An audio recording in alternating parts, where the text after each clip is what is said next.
Oi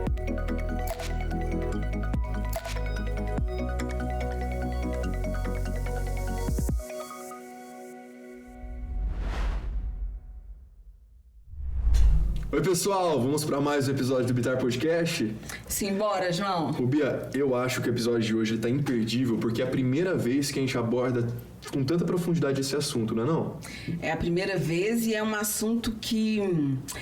ele é super interessante porque ele contribui para a riqueza do nosso país diretamente. É um dos maiores setores da economia hoje no Brasil e impacta a vida diretamente das pessoas. Sabe do que a gente está falando, né? Do agronegócio brasileiro. O tema de hoje é importantíssimo porque além de ser a carreira profissional de muitas pessoas envolvidas nessa produção, a gente está falando de uma logística aí que alimenta, que move, nutre, entre outras coisas fundamentais, não só o Brasil como o mundo. É muita coisa que é produzida aqui no Brasil que ganha, então, os outros continentes e por isso há esse olhar tão importante para o que é produzido aqui no Brasil. E falando sobre esse papel vital, então, do agronegócio brasileiro para o desenvolvimento do mundo, da economia, entre outras coisas, ao longo desse episódio a gente vai explorar esse tema, entender quais são os desafios, os caminhos, as tecnologias e inovações presentes hoje no campo, porque está ficando cada vez mais para trás aquele preconceito que as pessoas tinham de que o campo tá tradicional, não gosta de inovar, é mais conservador. Isso está ficando para trás, né, Rubem? A gente sabe que está crescendo aí esse olhar para a tecnologia lá na terra, lá no agro, né? Com certeza. E tem uma coisa interessante que você fala, João, da inovação. A gente vê várias pessoas jovens já trabalhando aí no campo, mantendo às vezes tradições das famílias, da família, mas também partindo para essa área aí de trabalho. Até porque a tradição é muito familiar, essa experiência é importantíssima, o aprendizado começou assim, né? A agronomia, e hoje a gente consegue fazer essa união entre tecnologia e essa experiência. E para isso, a gente vai ficar também por dentro de quais são os compromissos com a sustentabilidade que o agronegócio tem olhado, tem firmado esses compromissos tão importantes. E aí, Rubia, chamamos dois especialistas que já estão aqui na mesa com a gente, né? Exatamente. E aí eu começo apresentando o Ivan Bonotto. O Ivan é engenheiro agrônomo formado pela Exalc USP e com mestrado na Universidade Federal de Uberlândia. Atuou nas áreas de agroquímicos, fertilizantes e sementes. Atualmente é professor na Unipac. Seja muito bem-vindo, Ivan. Muito obrigado, eu que agradeço a oportunidade. Estamos muito felizes aqui com a sua presença. Com a gente também o Igor Forigo Belotti. Ele é engenheiro agrônomo formado pela Universidade Federal de Uberlândia, instituição da qual concluiu também o mestrado e o doutorado em agronomia. Tem experiência, ou seja, trabalhou nas áreas de fitopatologia, melhoramento de plantas, tecnologia de sementes e atualmente na área de solos, sendo técnico de laboratório no Laboratório de Análise de Solos da UFO, além de professor de pós-graduação.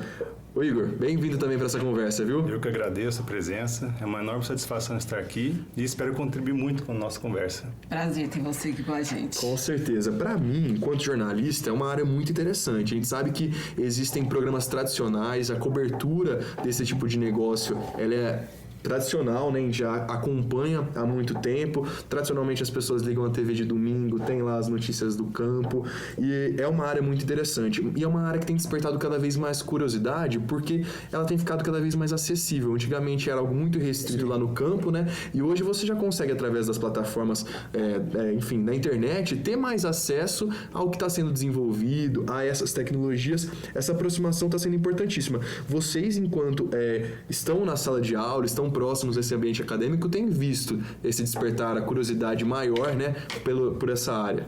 Sim, é verdade, né? É uma área bastante dinâmica, né? Muito diversificada, né? E dentro de cada segmento a diversificação é muito grande, né? Então abrange tanto a parte do campo propriamente dito também, né? Que é aquela que vai lá, planta, colhe, né? Aquela coisa, tudo que a gente que geralmente tem essa imagem, né? Do produtor que vai lá, está semeando, está colhendo, enfim, seja à mão, seja em máquinas, não importa, mas está colhendo, né? Como também tem essa área também de negócios também, né, de análise de negócio, de análises de dados econômicos, né, de assessoria nesse campo, né? Então, realmente é uma área bastante diversificada, né, muito rica, né, que contribui muito, né, para a nossa economia e, enfim, né, para a sociedade como um todo, né, porque, afinal de contas, produz o que a gente se alimenta, né? Se é bom, né, a gente está se alimentando de coisas boas, né? Então, tem que ser sempre cada vez melhor, em todos os sentidos, né? Então, é uma área muito diversificada, realmente, e muito importante também. E para o Brasil, né, essa diversificação é importantíssima, né? É importante complementar o colega Ivan, que o agronegócio ele abrange além da produção de alimentos, a produção de fibras e energia. E é uma cadeia agroindustrial, então envolve desde a compra de insumos, tecnologia na produção de semente, envolve o próprio campo em si, a logística com o transporte e o beneficiamento. Então, existe toda uma cadeia agroindustrial. Até chegar no consumidor final, né, com os prestadores de serviços, então faz parte do nosso dia a dia, do nosso cotidiano, o agronegócio. É legal você falar isso do consumidor final, porque pra gente é muito prático e fácil chegar ao supermercado e já encontrar tudo embalado, tudo pronto, ultimamente até descascado já, né? Vocês têm visto pronto ali quase pro consumo. Mas ao olhar para aquela embalagem, ao olhar para aquele tomate ali na cesta no mercado, tem toda essa logística por trás. O Igor já adiantou, que é desde a plantação da semente até resolver a logística, o beneficiamento, que é você preparar aquilo para o consumidor e disponibilizar. Uma logística gigantesca. E para a gente entender cada um desses cenários, seria legal, até porque pode ser que tenha gente que esteja nos acompanhando hoje no Vitar Podcast que tenha o interesse ali de entender a área e querer seguir profissionalmente naquela área. Vocês são engenheiros agrônomos, né? Mas essa é uma das profissões dentro do agronegócio. Como que é esse cenário? Como é que funciona? O que eu posso ser para trabalhar nessa área do agro? Então, o agronegócio ele é multidisciplinar. Tem espaço para dezenas de profissões. A gente pode citar o veterinário, o zootecnista, o engenheiro agrônomo, o engenheiro florestal, né? As especificações técnicas, né? O engenheiro ambiental.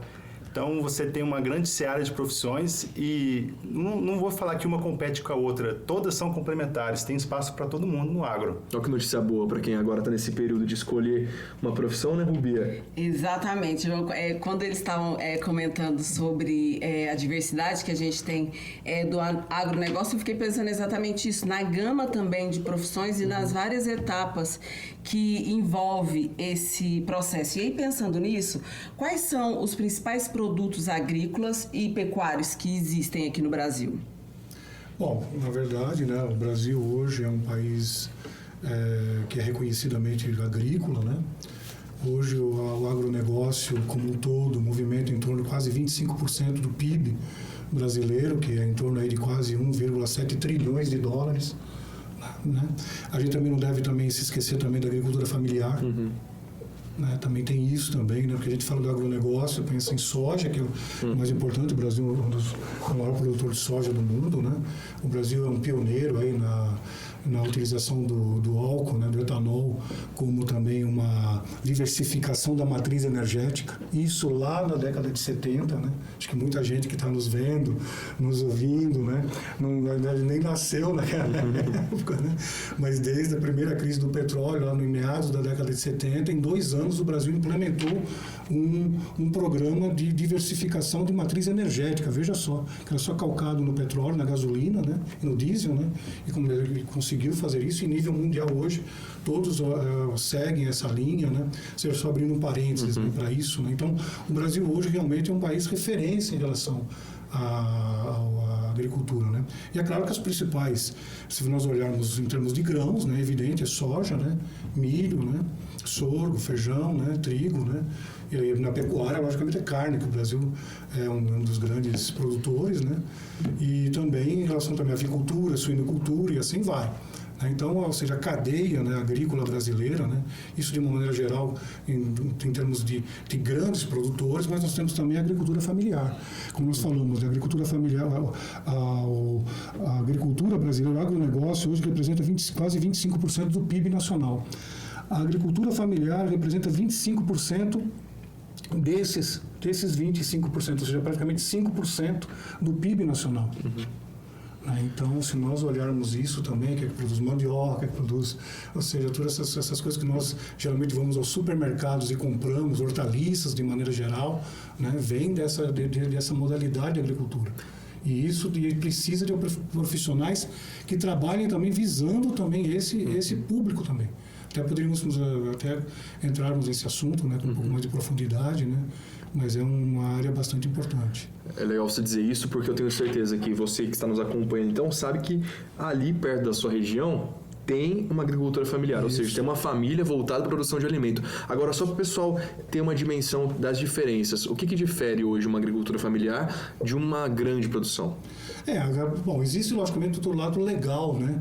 Que é onde está inscrito no Pronaf, enfim. Aí nós que são programas do governo. Exatamente, poderíamos falar aqui com mais profundidade, mas de uma certa forma, né, aquela agricultura que produz alimentos, né, que são utilizados no dia a dia do consumidor, né? Não visa o agronegócio de exportação, vamos falar dessa forma, não visa exportar soja, exportar café, grãos de maneira geral, carne e tal, ou seja, na verdade é uma agricultura voltada para o mercado interno.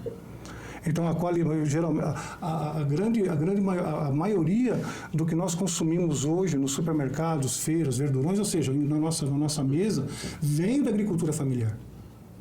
Né? Vem de lá. Né? E está próximo da gente, exatamente. né? A gente acha que é só olhar um pouquinho para fora da cidade que você vai encontrar várias opções. Só uma referência, né? Só uma referência. Né?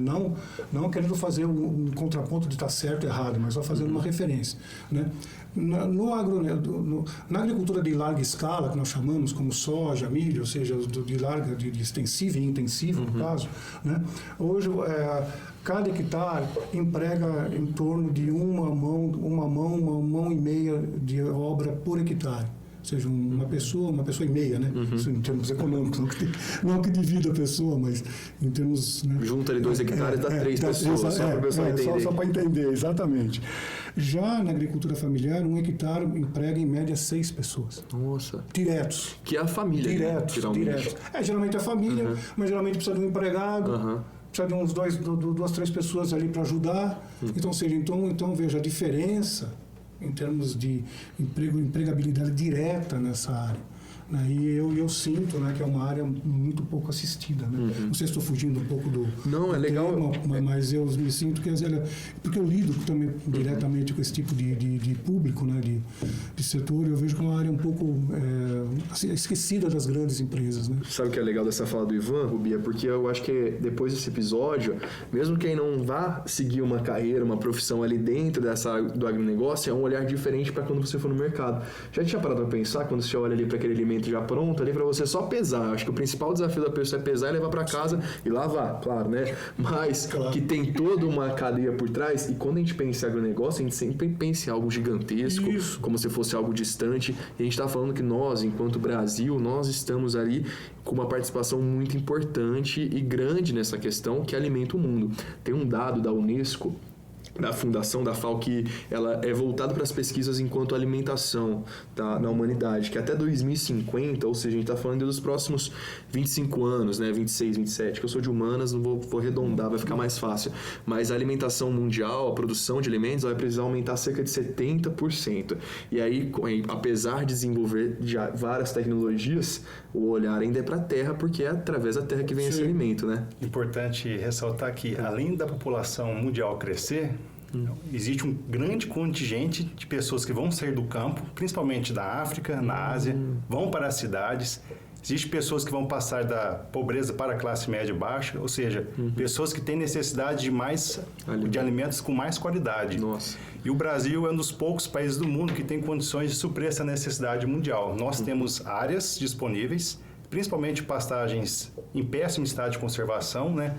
Mais de 80 milhões de pastagens degradadas no Brasil, então conseguiríamos suprir essa necessidade do mundo sem derrubar florestas, caso queiramos, né? Então, existem outros problemas relacionados com isso, mas muitas das vezes faz-se uma ligação do agro como um vilão em relação ao meio ambiente, mas, assim, esse assunto tem que ser mais aprofundado. Então, o Brasil ele tem todas as condições de suprir essa necessidade mundial, não só em quantidade, como em qualidade. Você tocou num ponto que é até polêmico, né? Muitas pessoas olham para o setor do agronegócio ainda como se fosse um vilão para escassez de recursos naturais, uma coisa ou outra. Tem ainda esse estigma, né? Mas eu vejo que a aproximação da informação do campo com essa troca do que a gente vê na cidade já tem melhorado esse cenário, já que o campo é um dos principais setores que tem buscado esse equilíbrio, né? A gente tem visto ali um olhar maior para a sustentabilidade e eu acho que aquele entendimento do que a gente produz na terra é qualidade para nossa qualidade de vida também. E é realmente esse caminho que o agro tem andado, né? Para esse olhar mais sustentável da produção. Vocês concordam ou ainda tem um... Não, sim. O agro brasileiro é intimamente ligado a questões de preservação de meio ambiente e sustentabilidade, né? Existem vários programas, todos os setores são intimamente ligados em relação a isso, mesmo porque também é da própria sobrevivência do próprio agro. Nós falamos em... É uma cadeia, né? Exatamente, mas veja, hoje 25% da população mundial depende do Brasil para tomar café da manhã, almoçar e jantar. Depende do Brasil. 25% da população mundial. Mundial. Então, veja, né? 1/4 do planeta precisa comer, se precisa comer, precisa do Brasil. Então, se o Brasil, vamos dizer, de uma certa forma, fraquejar nisso, vamos falar dessa forma, assim, de maneira bem clara, né? O mundo inteiro sente. Por isso que quando existe alguma eleição e tal, todo mundo olha para cá. É um interesse muito grande, porque impacta diretamente, não só em termos geopolíticos, essas coisas que nós vamos entrar nisso, mas em questões também de segurança alimentar no mundo. Ivan, pensando nessa questão da preservação ambiental, e Igor também, a tecnologia é uma grande aliada nesta questão da preservação. Quais aí são as inovações emergentes do Brasil aliadas à tecnologia, as tecnologias que vocês poderiam citar para a gente no campo do agronegócio? Primeiro, eu quero falar que as novas gerações, elas estão muito ligadas nessas questões ambientais e sociais. Então, elas querem saber se o que elas estão consumindo é ambientalmente correto, é socialmente justo. E o Brasil, ele tem essa preocupação, né? Nossa cadeia produtiva se preocupa com esses aspectos. E eu vou falar algumas mudanças que tivemos nas últimas décadas que beneficiaram muito a agricultura e a conservação da natureza. Então, um exemplo clássico é o plantio direto, né? Antigamente se plantava no limpo e isso gerava uma série de problemas. Erosão do solo, perda de nutrientes, o solo não era encarado como uma entidade viva, né? E hoje esse aspecto mudou muito, né? O produtor, ele vê que o solo é um grande patrimônio dele, ele tem que ser conservado e lembrando que um solo sadio é igual a uma população sadia. Porque de onde que vem os nossos nutrientes que nós consumimos? Do solo, né? Mesmo que nós consumimos alimentos de origem animal, vem do solo. Então, esse é um aspecto importante. Outro que cresceu muito é o manejo integrado de pragas e doenças, ou seja, não é só aplicação de defensivos químicos. Existe uma série de recursos que o agricultor utiliza, como melhoramento genético, ou seja, plantas resistentes a pragas e doenças, controle legislativo, controle cultural, o uso de produtos biológicos que não agridem o meio ambiente, não agridem a pessoa que está lá aplicando, que é o colaborador, e não agridem o consumidor final. Então, isso são exemplos, né, do que já foi feito. Existem vários outros, né, como selos de garantia de origem. Então, o consumidor, ele compra, sabendo que aquele é um produto de qualidade, e ele está disposto a pagar mais caro por aquilo. E é legal que quando a gente olha para essa situação, uma vez eu ouvi uma frase de um produtor que hoje o campo, hoje não, né? O agronegócio, ele é uma empresa a céu aberto. Sim. Porque a gente está falando de um solo que tem ali os fatores, mas que uma mudança climática pode impactar no resultado e isso você não tem como controlar. Você fazer toda aquela prevenção, quando a gente está falando de uma empresa ali fechadinho, telhado e tudo mais, você prevenir alguns acidentes é muito mais provável do que você conseguir mudar, por exemplo, a chuva, que é importantíssima para o agronegócio, ou até mesmo o calor, ou até aquelas variações. Por isso, para a gente entender hoje quais são os maiores, pensando já nessas inovações, quais são os maiores desafios que o agronegócio tem hoje na sua produção? Bom, é assim, né? É uma pergunta bastante complexa, né? Porque envolve uma série de de variáveis, né? Mas hoje, por exemplo, nós temos principalmente o desenvolvimento de novas cultivares, né? Que são adaptadas aqui no Brasil. Né? Se nós pegarmos o histórico, estou falando que é uma pergunta bastante complexa, né? Que a gente precisaria voltar mais no tempo, né? Até para entender até onde nós chegamos até aqui e até onde nós vamos, né? Então, se nós olharmos, por exemplo, o Brasil até final da década de 70 até 80, qual era o principal o artigo o produto agrícola brasileiro? Era o café. Em termos de exportação, era o café. Quando nem se falava em soja era uma coisa que estava lá no Rio Grande do Sul, lá muito pouco, lá se pesquisando, isso e aquilo. Tinha regiões especializadas em determinados tipos de culturas. Aquela região ali era de batata, aquela região ali é de milho, aquela região ali é de cenoura, aquela região ali é de cebola, e assim vai. Né? Aí, a partir inclusive da crise do petróleo, da necessidade de se procurar outras culturas, que o Brasil não conseguia mais pagar os seus serviços com a exportação de café, só com a exportação de café, porque o preço do petróleo, com a guerra que houve no Oriente Médio, meados da década de 70, majoraram muito o preço do petróleo. O Brasil, não só o Brasil, mas os países subdesenvolvidos, principalmente, foram pegos realmente de surpresa. O que ocorreu? O Brasil precisou olhar para outros lugares. E aí começamos a entrar, de fato, no Cerrado, que até então muita gente achava que não se sabia nem o que eu fazer com o Cerrado, o que eu vou fazer com isso. Né? Não dá nada, aí imagina, né? Aí as pesquisas, IAC, o UFLA, aqui na UFLA, a Exalc, pesquisadores que se aferraram nisso e livraram milhões da fome, essa que é a verdade. Né? Hoje o Cerrado brasileiro é um exemplo, é um local de produção de 2, 3 safras por ano, né? Dependendo da região, dependendo do que se cultiva, 3 safras por ano. Né? Então tudo isso veio, por isso que o Brasil é um país maravilhoso, né? Porque num curtíssimo prazo, se nós olharmos em termos de história de mundo, história de países desenvolvidos, mesmo os Estados Unidos, a Europa de uma maneira geral, ninguém conseguiu saltos que nós conseguimos em tão pouco tempo. Quando nós falamos 20 anos, para quem logicamente não tem 20 anos de idade, não mais velho, tão velho como eu, talvez ache muito tempo, mas não é tanto tempo assim. Então, em pouco tempo, o Brasil deu saltos muito grandes justamente por esses investimentos em todos esses setores.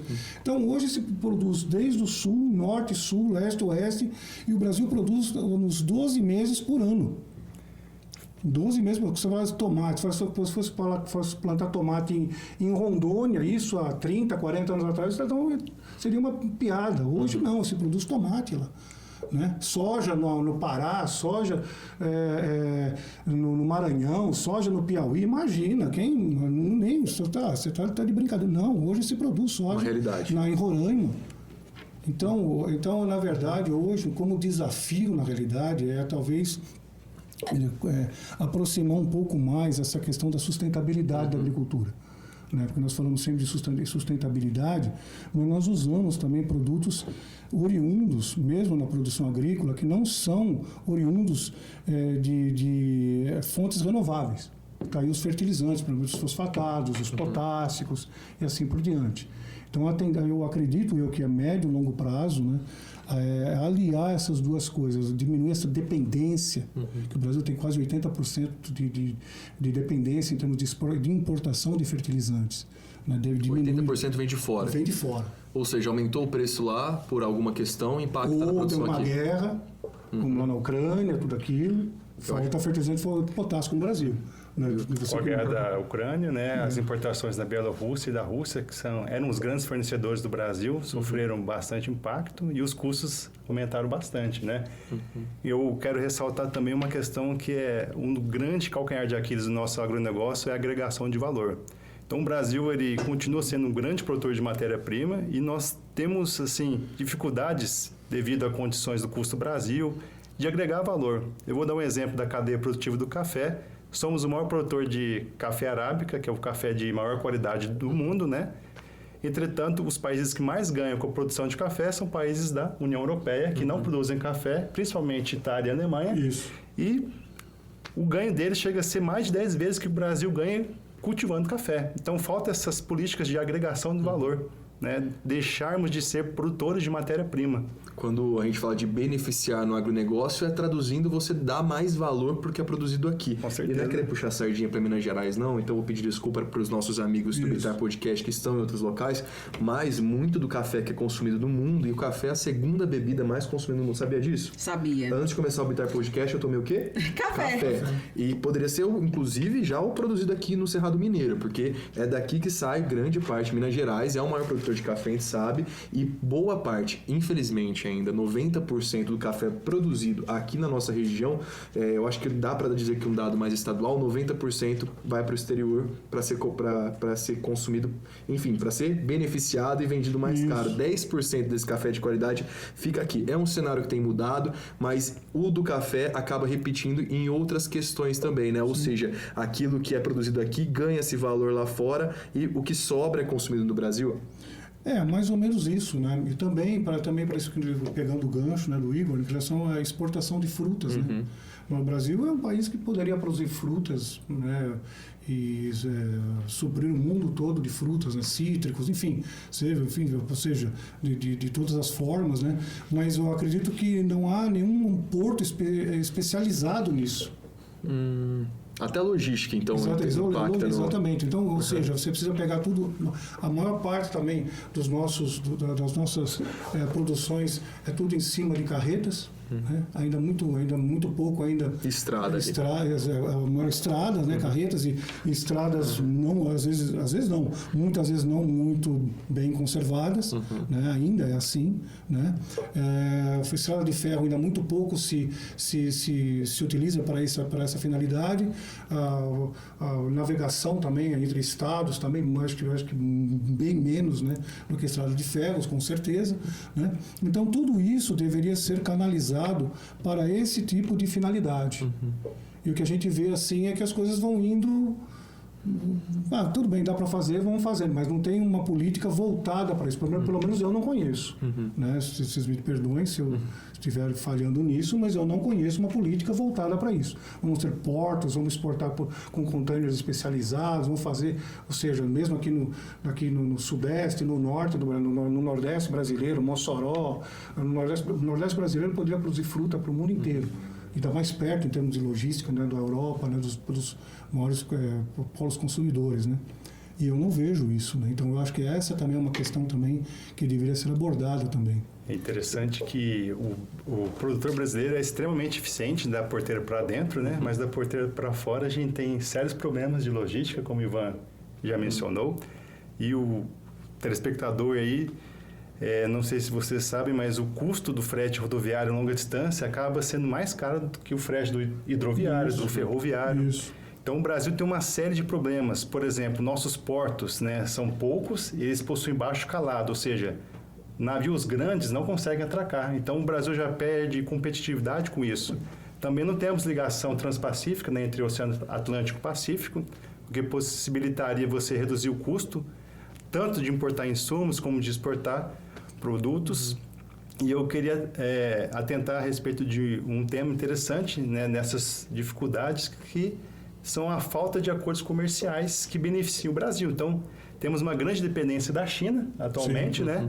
Então, o Brasil ele tem que procurar mais parceiros comerciais e trazer benefícios para a nossa balança comercial.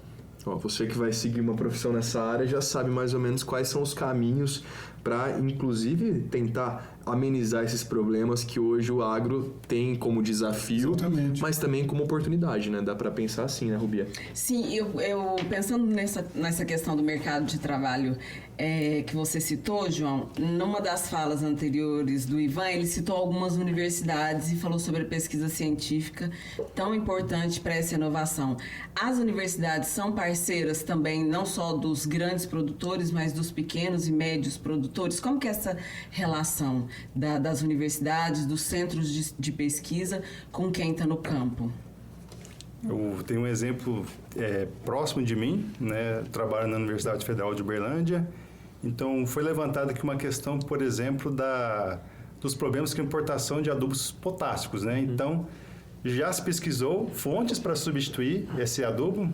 Então, sabe-se que o cloreto de sódio pode ser utilizado até certas dosagens para substituir essas fontes, e isso impacta toda a agricultura brasileira, né, que é altamente dependente. Isso é um exemplo específico. E centenas acontecem no nosso território. E a universidade, ela pratica ensino, pesquisa e extensão. E a extensão tem que chegar onde precisa. Então, é muito bem-vindo essa ajuda. Uma parceria que dá bons frutos também, bons resultados. Até porque a agricultura familiar está bem próximo desses centros de pesquisa. Sim. Muitas vezes eles trazem o problema, oferecem ali uma área para o estudante literalmente fazer o estudo dele, a pesquisa e propor uma solução ali. Porque é na base do teste, né? Assim como eu acho que a base da agronomia, essa experiência vem das pessoas que iam testando, ia vendo que dava certo. E o que é legal falar também, Rubia, é que pensando nesses centros de pesquisa espalhados pelo Brasil, o professor já falou um pouquinho sobre como hoje...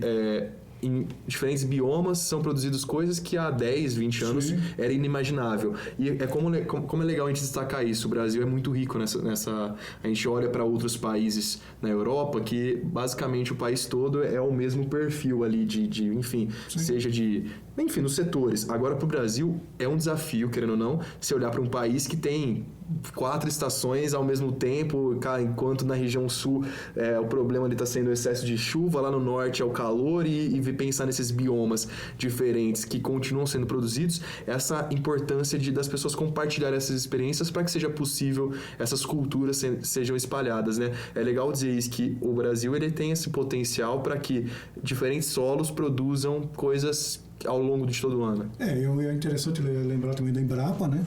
Da Embrapa, que a Embrapa é o quê? A Embrapa é a empresa brasileira de pesquisa agropecuária, né? A nível nacional. A nível nacional, né?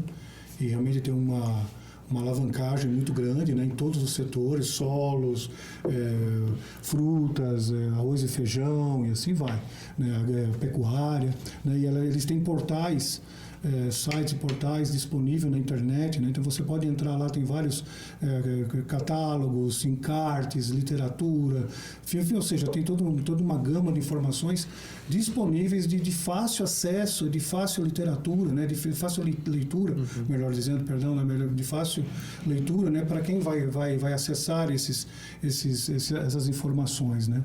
Então não se pode deixar de citar a Embrapa, né? Fora, logicamente, os outros institutos de pesquisas, né, que nós temos esparramados no Brasil, né? Mas o que é importante dizer é o seguinte, né? O salto, o potencial que o Brasil tem de criar, ou seja, o potencial criativo que o brasileiro tem, né? O potencial produtivo que o brasileiro tem, né? A gente tem que deixar um pouco de lado essa coisa que o brasileiro é um pouco indolente. Não é isso, não é verdade. Absolutamente isso não é verdade. O brasileiro é criativo e trabalhador, né? Porque se nós pensarmos, como nós falamos até agora há pouco, né, que em 20 anos o Brasil saiu do café, vamos falar dessa forma assim, bem direta, e partimos hoje para ser uma potência agrícola reconhecidamente mundial, e se 25% da população depende do Brasil para comer, né, isso vai do trabalho dos brasileiros. Trabalho do produtor, trabalho dos pesquisadores, de gente que arregaçou as mangas, foi lá e fez acontecer, não só em termos de cultivares e tal. E para se chegar a uma cultivar hoje nova, que a gente fala cultivar, mas se lê-se híbridos ou variedades, né? Leva-se aí, no mínimo, mas muito por baixo, assim, uns 10 anos para você desenvolver. E o Brasil, você veja, hoje produz o Brasil inteiro, norte, sul, leste, oeste. Dos 12 meses por ano. Então, se nós olharmos nos últimos 40 anos, eu estou falando, muita gente não tem essa idade, evidentemente, né? Mesmo nossos ouvintes muitos não devem ter essa idade. Mas se nós olharmos em termos de país, de idade de país, né? Ou seja, isso é um estalo, né? E um fato interessante é a cultura da soja, por exemplo, era uma cultura de clima temperado. Isso. O centro de origem dela é a Manchúria, na China. Sim. E ela, graças a mais de 70 anos de melhoramento, ou seja, é um trabalho de formiguinha, pessoal, 70 anos de melhoramento, conseguiu se introduzi-la no Brasil com sucesso. E cada região é um desafio. Você tem surgimento de novas pragas, novas doenças, dependendo da região, porque são diferentes condições climáticas. Então, o melhoramento associado a outras técnicas, né, é extremamente importante. Isso aqui é o exemplo da cultura da soja, mas você pode transportar para hortaliças, né, que foram introduzidas no Brasil, por exemplo, tomate, né? Sim. E entre outros. E cada região é capaz de produzir se destaca, né? A gente vê ao longo aí das estradas, enfim, cidades diferentes, acaba se destacando capital do abacaxi, capital do tomate, capital da uva, capital do morango. Não é à toa porque as pessoas conseguiram entender qual que era a potencialidade ali e conseguiram agregar àquela terra a possibilidade da produção. E a soja principalmente, né? A gente sabe que nessa safra de soja, cada região do país ela cumpre ali um critério, né? Às vezes legislação, seja o vazio sanitário, que é aquele período, mas também já tem o clima, né, para plantar em diferentes tempos. Aqui em Minas Gerais começou agora, né, que a principal condição é a chuva. Estou errado? Isso não é verdade. Começa agora meados de outubro para frente, que é o período, digamos assim, de safra, né? E tá aí a importância da sustentabilidade novamente, né? Porque quando a gente olha para esse clima, para esse contexto como um todo, se chove demais é um problema, se chove de menos é um problema. Então, cada dia é um dia. E vem essas novas tecnologias. Eu sei que hoje já há empresas, por exemplo, focadas, e olha essa curiosidade, porque as pessoas tinham aquele estigma do campo a enxada, a mão da terra ali, hoje é drone. Hoje é até olhar para a previsão do tempo. Meteorologistas que trabalham focados em passar uma previsão de como vai ter o tempo, esse melhoramento. Estive numa fazenda agora recentemente que só numa gleba de terra, que é um espacinho de terra lá, mais de 300 análises foram feitas. Então há muitas pesquisas, né, sendo desenvolvidas e essa tecnologia e essa inovação, elas tornam uma agricultura de precisão, que é um termo que tem crescido, a gente tem ouvido mais. Então, para o pessoal já ficar por dentro, o que seria essa agricultura de precisão?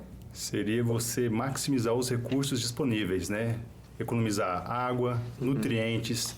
Então, a agricultura de precisão, com a utilização de vantes, drones, antes eram com satélites, né? Você consegue ter uma economia da aplicação de corretivos, de adubos no campo. Com a fertilização você tem uma economia de água, aplicar a dose certa, no local certo, no momento certo, evitando principalmente desperdícios ou excessos. Então, a utilização de sensores, como já foi dito, né? O agricultor é hipertecnológico.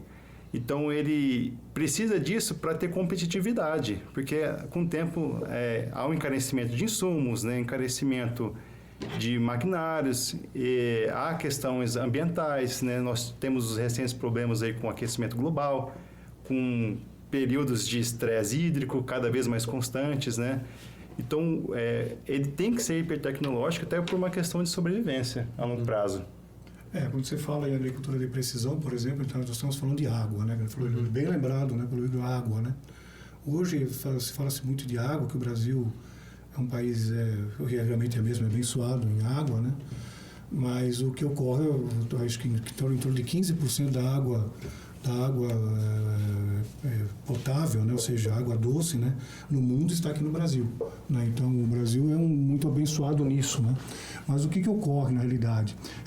Em torno de 75% dessa água é voltada já para a agricultura. Já para a agricultura. Aí você tem, logicamente, as populações, né, que nós falamos, né, crescendo, as cidades crescendo, gente saindo do campo, indo também para a cidade, muitas pessoas, crescendo também em termos demograficamente crescendo também, né, precisa, logicamente, suprir essa gente também com água. Então, na realidade, né, essa questão toda tecnológica dos sistemas de irrigação, tanto de pivôs, se nós pegássemos uns pivôs que eram produzidos há 30 anos atrás, 40 anos atrás, era uma quantidade de água absurda que se jogava. Hoje já se faz de maneira mais tecnológica do ponto de vista de aplicação de forma mais exata dessa água. Até por uma questão também de sobrevivência do setor. Porque de repente chega lá os órgãos de ambientalistas e falam, você não pode mais aqui fazer irrigação e pronto. Por quê? Porque tem uma cidade aqui para sustentar também. As pessoas precisam beber água também. Então tudo isso, né, tudo isso está inserido, logicamente, a questão da agricultura de precisão, né? E a água é um desafio gigantesco, né? Não é à toa que há uma necessidade da preservação de algumas áreas dentro da fazenda. Sim. Aqui em Minas Gerais, se eu não me engano, 25%. Varia para cada estado, né? Mas a gente olha para uma fazenda e há necessidade ali de você preservar, além da reserva legal, já principalmente próximas às nascentes, para que proteja-se ali a nascente, há uma necessidade também das reservas para preservar o bioma. Então, além de tudo, hoje, produtivamente falando, por exemplo, vamos usar o Minas Gerais como exemplo, mas há uma variação para cada estado, 75% fica disponível para essa produção. Mas esse 25% não é um déficit, pelo contrário, é uma necessidade para que você consiga produzir no resto, né? 75%, inclusive no recurso hídrico. Isso, exatamente. E não só água, né? Porque você pensar, nós temos os grandes biomas do mundo, né? Com as maiores biodiversidades do planeta. Então, biodiversidade, pessoal, são fontes para a indústria farmacêutica, a indústria cosmética. Então, é um negócio trilionário, é um tesouro que o Brasil precisa aproveitar para poder transformar em riqueza.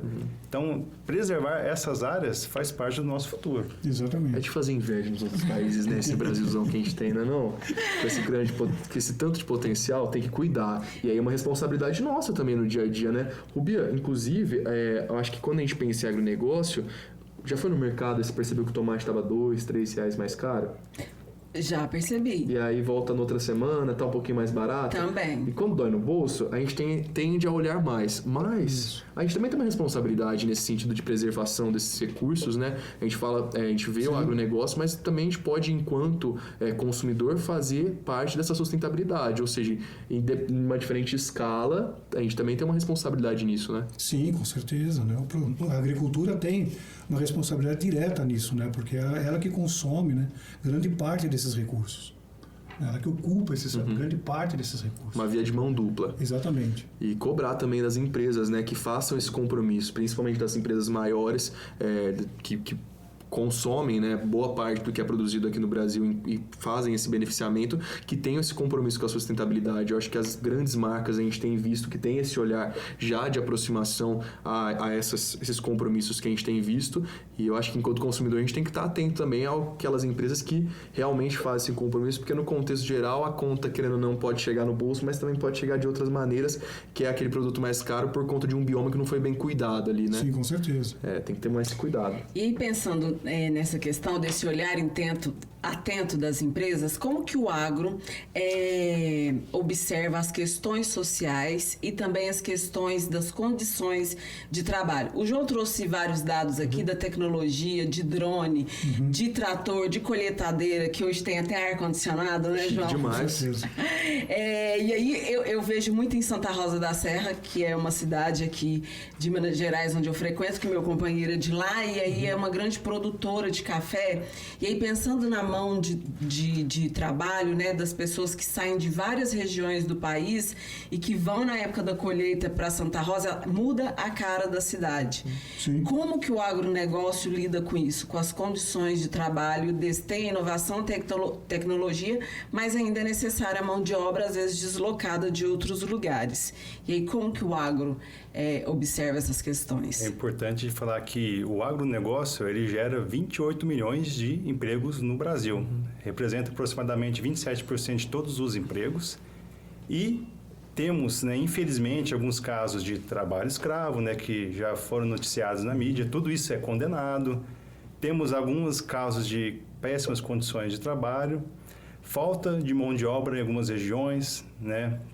Então, a falta de mão de obra é um problema recorrente. Eu tenho a seguinte visão, né? O ser humano ele tem que ser colocado no centro.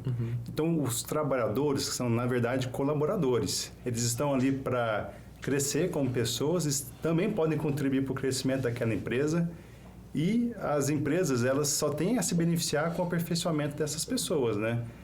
Outro problema que eu vejo é a sucessão rural. Então, a passagem do bastão, né, da gestão de pais para filhos, então você tem alguns problemas em relação à saída dessas pessoas da zona rural buscando mais qualidade de vida, né? Acontece muito com a agricultura familiar, isso ainda. Então, é algo que tem que ser levado em consideração. A justiça trabalhista está aí e esses problemas realmente devem ser combatidos, né, com a firmeza da lei. Atentos, né, a esses casos que acontecem, diminuiu bastante. Eu acho que já tem essa atenção maior, até pela profissionalização que tem se tornado o agronegócio nos últimos anos, né? Mas eu tô achando, viu, Ivan e Igor, que a Rubia comprou uma fazenda lá em Santa, como chama? Santa Rosa da Serra. E não tá querendo contar pra gente, que ela já tá... Convida a gente. Pois é, pra pelo menos tomar um café. Uma fazendeira... Falando já que que o João puxou esse assunto, é verdade ou com mentira? Existe um plano do governo de compra de terra num valor mais acessível para aquela pessoa que quer começar como um pequeno produtor. Vocês poderiam falar para a gente desse projeto? Se eu não me engano, chama Terra Brasil, onde pequenos produtores são incentivados a comprar ali o seu pedaço de terra, e aí tem o subsídio tecnológico com informação, e também pode fazer a venda direta para o governo, que não precisa passar por licitação. Vocês poderiam falar sobre isso? Eu, salvo engano, tem o Pronaf, né? O Pronaf, existem vários programas em relação a isso, né? O Pronaf é um deles, né? O Pronaf é um deles que prevê justamente a ceder terras e até mesmo priorizar a produção de produtores que produzem justamente para a agricultura familiar. Existem alguns programas específicos, né? Quando foi lançado o biodiesel, né, na produção de mamona, girassol e tudo. Então, qual foi o grande receio, na realidade, justamente voltado para essa questão, voltando um pouco na questão anterior, né, em relação à mão de obra e tudo mais, né? Porque ocorre, quando você faz um programa, né, implanta um programa como foi o Proálcool, e que foi feito a toque de caixa, foi um curto prazo, né? Foi lançado em 1975. E em 1978 nós já estávamos com o primeiro carro totalmente abastecido com álcool, fabricado aqui no Brasil, que era o Fiat 147, acho que alguém vê ainda por aí, rodando por aí, mas era aquele Fiatzinho, como nós chamamos, foi o primeiro carro a álcool produzido aqui, e o próprio ministro foi lá e encheu o tanque lá para mostrar que realmente o programa era para valer, que não era algo passageiro. Mas, bom, enfim, né? Mas ocorreram distorções. Regiões do Brasil onde se plantava milho, tinha hora de pastagem, batata, ou seja, a agricultura de uma maneira geral mais diversificada virou cana. E aí essas pessoas, alguns com uma mão de obra um pouco mais qualificada até ficou nas usinas e tal, e a mão de obra menos qualificada voltou para as grandes cidades, onde incharam, essas pessoas incharam, digamos assim, as periferias da cidade, e outros ficaram trabalhando lá e gerou o fenômeno do boia fria.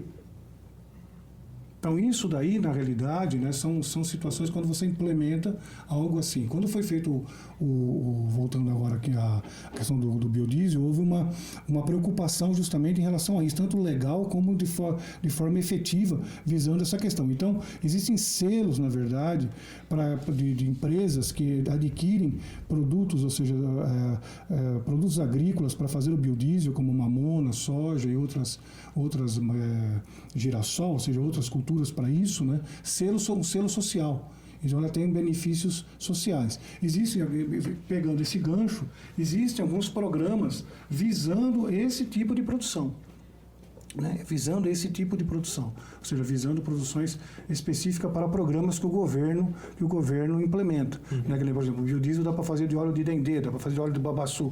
Agora, pessoas lá que quebram o coco lá do babaçu, você não pode chegar lá, arrancar tudo aquilo ali, plantar aquilo lá de forma sistemática, porque aquelas pessoas que trabalham em mecanizar tudo, né? E aí, como é que ficam as pessoas? Contexto ali, né? O contexto socioeconômico da região. E é legal você falar isso, que mostra como, através de diferentes produções, a gente consegue um mesmo objetivo, um mesmo produto final ali, né? Exatamente. Então, e aí é que está, né? Então, a questão do governo tem, pelo menos aí nos últimos 15, 20 anos, tem tido esse tipo de preocupação. Porque nós já tivemos problemas já anteriores, né? Como eu falei, comprou álcool, nada contra, não é isso. Mas só citando aqui que tudo que é feito muito rapidamente, de maneira muito drástica, né, gera distorções. Né? Por isso a importância também da participação dos governos locais, seja numa esfera municipal, seja um governo estadual que entende ali o que é necessário para cada região, e principalmente o governo federal também é responsável muito dessa comunicação entre o que é produzido nessas regiões para fora do mundo, para fora do Brasil, enfim, no mundo, né?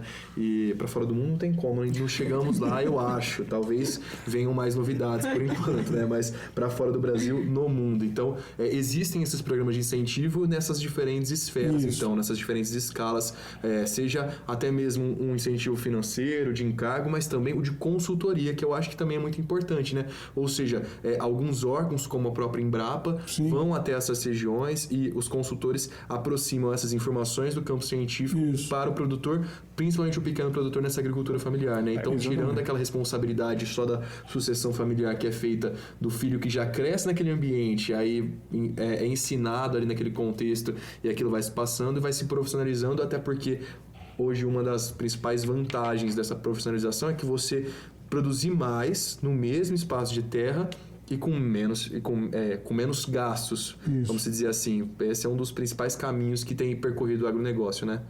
Aqui em Minas Gerais a gente tem um destaque da Emater, né, que é um órgão de extensão muito útil, né, para o agricultor familiar, levando conhecimento ao campo. E aconteceu um fenômeno bastante interessante nos últimos anos, que é a descentralização da informação, graças à internet. Então, os pequenos produtores, né, na verdade, os agricultores familiares, eles têm acesso à informação que não tinham no passado, graças à internet. Então, tudo isso vem contribuindo com um maior ganho na renda familiar do agricultor familiar. Temos um movimento bastante interessante, que são os neo-rurais, pessoas saindo da cidade e buscando qualidade de vida no campo, que é um processo inverso. Legal falar disso. Isso é algo que já está acontecendo e esse papel da internet, ele trouxe mais qualidade de vida para o campo.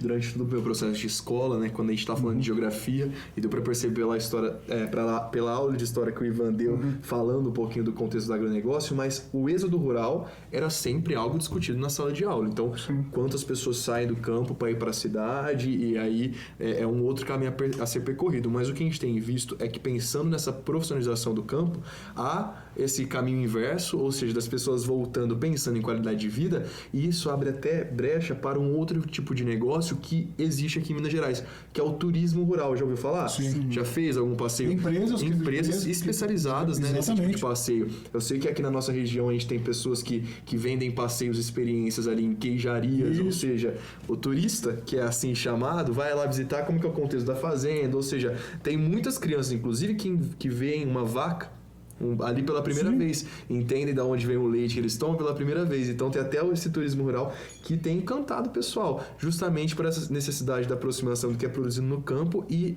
ao consumidor, né? Eu vejo crianças assim que veem galinhas e ficam surpresas. Com certeza. Tem essa diferença, principalmente quem nasce nesses grandes centros.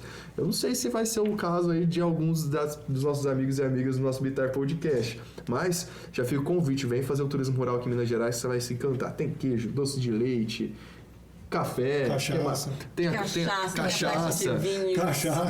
para os maiores de 18, convidar o papai e a mamãe. Tem a fazenda da Rubia, que ela vai abrir as porteiras para levar a gente, tomar um delicioso café, não, Rubia? Exatamente, vocês vão tomar o melhor café da vida. Aí, tá vendo? Já fez turismo rural? Já fiz turismo rural. Conta essa experiência. Numa fazenda de queijo próxima.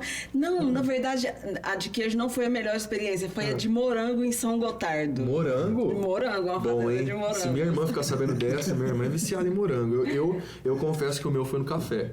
Foi no café, não tem jeito. O cafezinho, você vê lá como que funciona a produção da semente, a colheita, e você tomar um cafezinho produzido ali, torrado e moído na hora, não tem jeito. Ainda com aquela vista, né? A gente sabe o quanto que o campo é prazeroso. A rotina de vocês é bastante ali no campo também. Sim, bastante, né? Eu dou consultoria, né? E aula, né? Também. Tá sempre ali com a botina suja de terra. Sim, ou pó, né? Pó, nesse período de estiagem, né? O professor também sai muito do laboratório para... Costumo sair, mas assim, eu quero sair mais. Faz falta, né? Quando não tem essa rotina de pegar a estrada, e a gente sabe que não é uma rotina fácil, mas que nos dá, né, belas paisagens. A gente tem... Qualidade de vida é diferente mesmo, né? Por isso que chama a atenção de tanta gente, né? Você ia falar alguma coisa? Pensando aqui na questão de inovação, o Ivan trouxe aí o salto, né? Dentro de 20 anos, as grandes mudanças. E o Brasil se coloca aí como o quarto maior produtor do mundo. O que a gente pode esperar do futuro? O Igor já trouxe aqui na fala dele, você também, né? Que a coisa do turismo é interessante. Mas o que a gente pode esperar de novas tecnologias, de desafios, de oportunidades? Bom, É assim, né? O Brasil, né, como é um país agrícola, né, um país abençoado nessa questão, né, praticamente são possibilidades quase que intermináveis, né, ou seja, quase infinitas, né. Na realidade, o que se vê hoje, né, é justamente o que eu vejo, né, na minha visão, né, produzir mais, o jargão, produzir mais e melhor, né, e de melhor qualidade. De melhor qualidade, com menor impacto, não só impacto em relação ao meio ambiente, mas também para quem consome. Então, hoje, as empresas, tanto as empresas oficiais, né, como nós falamos, os grandes centros de pesquisas oficiais, como também das empresas privadas também, hoje estão muito voltadas para a produção de biotecnologia. Ou seja, o menor impacto possível no meio ambiente, o menor impacto possível não só no ambiente onde ele está trabalhando, mas também para o consumidor. Para o consumidor. A gente tem que lembrar também, né, que hoje, né, um dado que você percebe que, às vezes, em termos de controle de qualidade, não existe um controle muito rígido em relação ao que se aplica no campo ainda. Né, porque ainda nós temos ainda uma herança ainda lá do tempo, ainda que o professor Igor falou do MIP, né, que é o Manejo Integrado de Pragas, né, mas antes do MIP, né, existia o conceito de praga zero. O que é praga zero? Você via lá uma lagarta lá, na área lá, já entrava com veneno ou com um agroquímico, né, como queiro, ou defensivo, né, e ia aplicar. Pronto, acabou, matou tudo.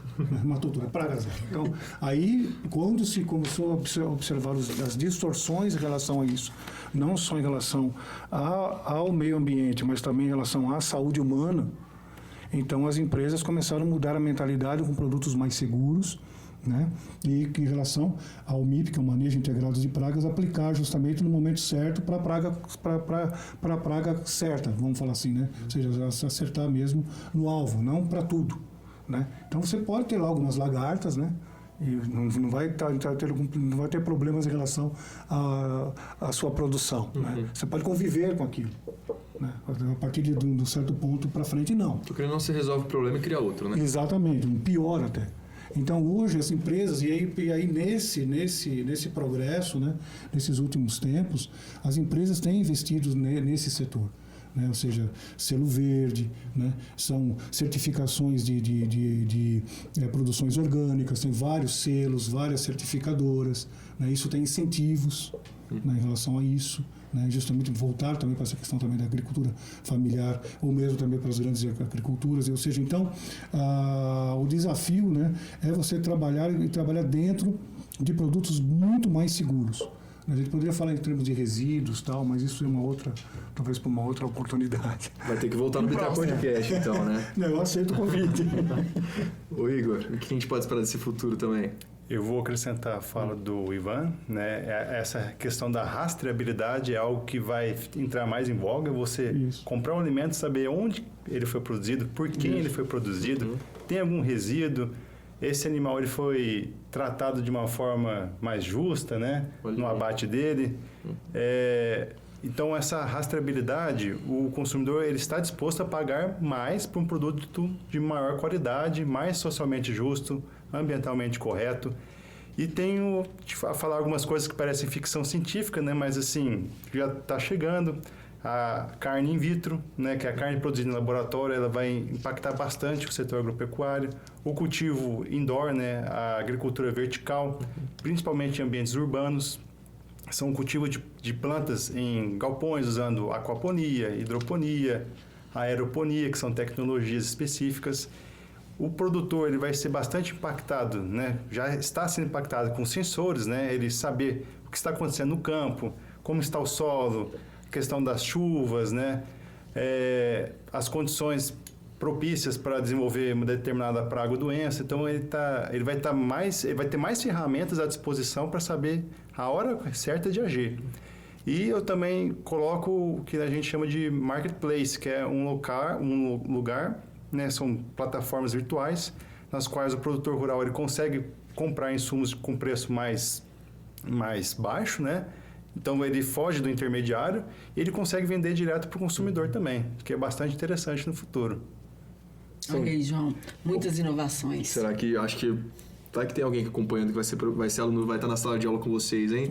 Os 2 alunos aqui estão aprovados. Como que vocês acharam o nosso desempenho hoje na aula de hoje? Porque foi um aprendizado. 10. E já fica o convite para voltar para a gente aprofundar ainda mais sobre esse tema muito interessante. Não, Eu acho com certeza. que a gente sempre fala do agronegócio, querendo ou não, ele tem ali quando a gente fala de economia, enfim, até nas decisões políticas, né? A gente sabe que tem um olhar muito importante para essa pasta nessas interferências, mas acho que esse aprofundado sobre o agronegócio, acho que deve ter colocado um pouquinho mais de interesse no pessoal que está acompanhando e principalmente nisso que vocês falaram de olhar para onde vem o que a gente consome. A gente pagar um pouquinho a mais por um produto melhor é uma conta que vai fechar lá na frente na qualidade de vida. Então, da próxima vez que for no mercado, lembra desse episódio do Bitar Podcast, combinado? Meninos, muito obrigado, professor Ivan Bonotto e o Igor Belotti que estiveram com a gente. Até a próxima. Eu que agradeço grandemente. Muito obrigado. Obrigada. Agora já fica o nosso próximo encontro também lá na Fazenda da Rubia, combinado? Sim, com certeza. Agradeço também. Pessoal, para vocês, continue acompanhando a gente nas nossas redes sociais, no @bitar.educação, que a gente fica pertinho de todas as novidades aqui do Bitar Podcast. E onde mais o pessoal pode encontrar a gente? No YouTube, Spotify, Bitar Podcast. É isso, até o nosso próximo encontro. Tchau, tchau. Tchau.